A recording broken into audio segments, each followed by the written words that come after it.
Hey guys, I'm Ben, and if you're wondering how you can hook up a chiller to your Ice Barrel 300 or Ice Barrel 500, then this is the video for you. And so I'll tell you guys before we even get started that there's a lot of different ways that you can actually do this, and this is just what I have found that works really well for me. I'll show you a couple of different variations, but overall it's really effective and it's been working great for me for the last 6 months. All right guys, so let's talk about the chiller. Now this right here is a 1/3 horsepower chiller. Now technically this is what's called an aquarium chiller, and if you look online, these will run you anywhere from about $375 to $400, about that range. And they're advertised as only dropping the temperature, the water temperature, to about 60 degrees.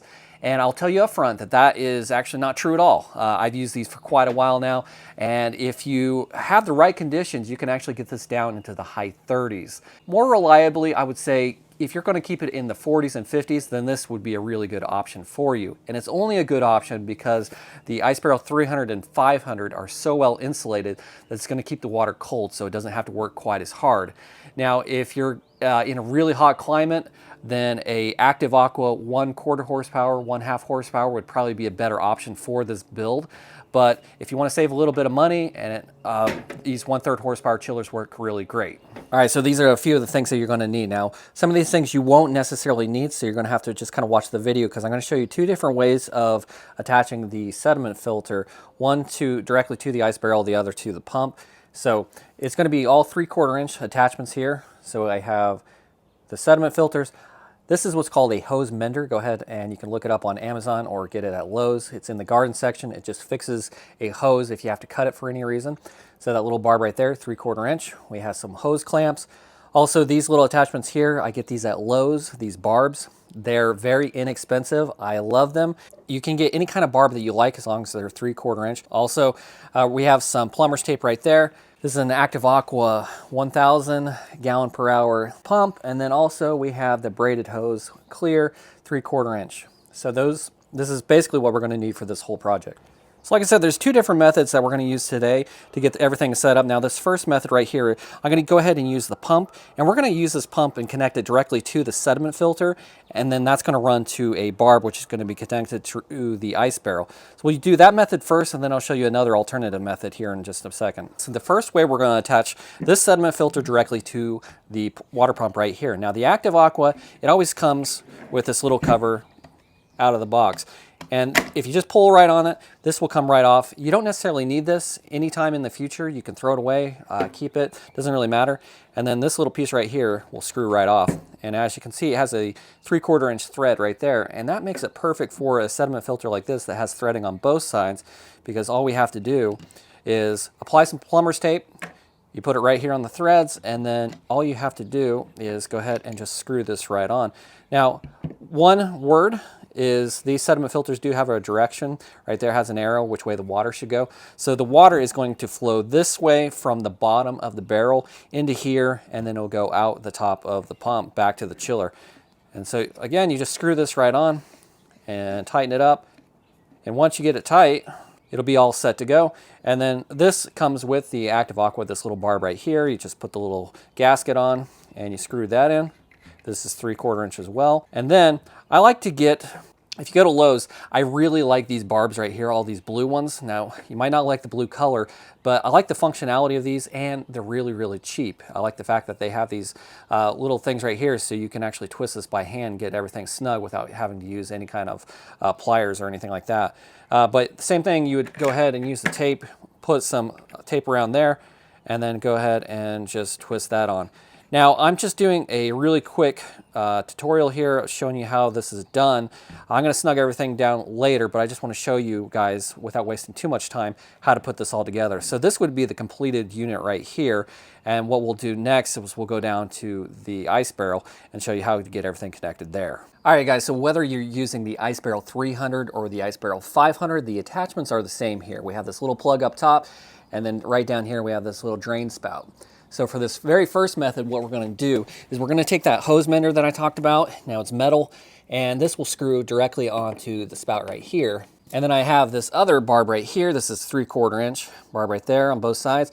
And all you have to do is come up here to the very top. You unscrew this, take that out, And again, for all these attachments, anywhere where we have thread, go ahead and use that plumber's tape. I'm just doing this for demonstration purposes, so let's just assume it's on there. This screws right on. And again, another reason why I like these is because you can tighten it, get a little extra leverage with these little prongs that stick out right there. Now, once we have that all together, all you have to do is get your 3/4 inch hose, attach it right here, and it'll go directly to your sediment filter and pump right there. So I mentioned earlier on that you can actually use two different types of sediment filters with this, and you can have this one directly attached to the ice barrel if you want to, and then just have the pump separate. And so if you get one like this that has these brass fittings, 3/4 inch on both sides, and so this is like just like a little hose type attachment. And if you just screw this on right here, so if you screw it on like that, and then of course if you use the hose mender, the barb right there, you can attach it just like that. And that is totally fine as well. And what you would do is then you'd have two of these barbs. So you'd have, so I took this one from up here.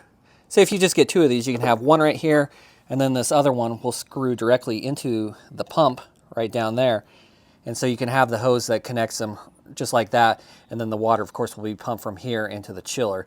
So I'm going to actually do this the other way, but I wanted to just show you that there's two different ways that you can connect a sediment filter to the ice barrels. Now I've gone ahead and I attached the hose on this side. I got the hose clamp right there, got it nice, snug and tight. The size of the hoses is going to depend on where you want the placement, so you're going to have to just cut to size. But for this side that's going to the sediment filter, these hoses, sometimes they get to be a little bit cold and they're hard to actually put on to these barbs. So a quick tip, all you have to do is warm up some water for about 2 minutes. Go ahead and place the tip of the pipe in there for about 20 seconds. It'll become very, very pliable, and then you'll be able to put it on that barb very easily. All right, guys, so I hope you're hanging with me because we're almost there. I'm going to show you at this point how you connect the hoses from the pump up to the chiller, and then the chiller back into the ice barrel. All right, so this is what everything looks like so far. We have the hose already attached right there. It's going into the sediment filter. We're going to take another hose, cut it to size to whatever we need, and that hose will go right here on top of that barb. And then we're going to attach these two little barbs right here. Again, we get these at Lowe's, and these will just screw onto the top of the chiller. Now, this chiller is bi-directional. It doesn't really matter which way the water goes in, which way the water comes out, okay? It just has to flow one way and out the other. So you just screw these on, and then, so I'm gonna go ahead and do that, screw those on, and then I'm gonna attach the hose, and then we'll take the other hose, and we're gonna go back to the ice barrel and put it straight into that barb right there. And this right here is the finished product. So we have the hose. It's a little bit long. I'm gonna cut it down actually. But we have one hose going in that side. This hose is coming from the pump, going through that sediment filter, coming out the bottom. So basically we have the flow of water coming this way, going into the barrel. So at this point, we're gonna fill it up with some water, make sure that everything is watertight so far, and let's go from there. I haven't filled the ice barrel up all the way, and that's because I wanted to just fill up enough water to cover that bottom drain spout. And I want to go ahead and turn on the system and make sure that everything is functioning the way that it's supposed to and there aren't any leaks. And if I have to make any kind of changes, I can do that without the barrel being full all the way. All right, moment of truth. Let's go ahead and turn this on.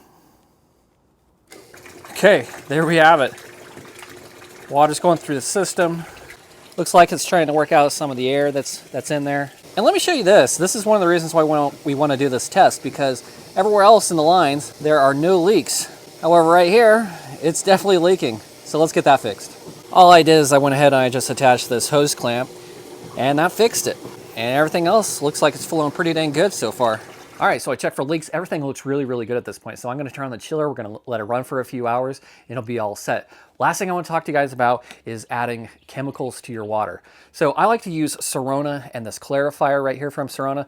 These two products have allowed me to use a cold plunge up to about 2.5 months without having to change the water. Because the truth is if you don't put anything in it and you don't have UV or ozone or those other things, the water's gonna get pretty gross after about a week.